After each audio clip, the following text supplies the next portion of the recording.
ఈ రోజే డౌన్లోడ్ చేయండి. మీ ఫేవరెట్ షోస్ చూడండి. ఎవడరా నువ్వు? రే, ఒకరికి ముగ్గురు ఉండరు, మధ్యలో ఆడపిల్ల ఉండదు, చున్నీ కింద పడి ఉండదు, ఆ పాప కళ్ళల్లో భయం కనిపిస్తుండదు. ఇది చూసినా కూడా మగోడెవడైనా పోతాడరా? పోకేం చేస్తావురా?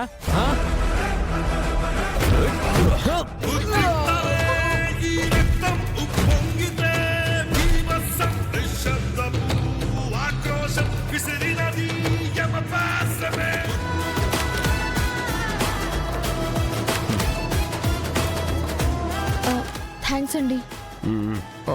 నువ్వు ఎటు పోవాలనా? బాలాజీ నగర్. నేను కూడా అటే. పోదాం పద.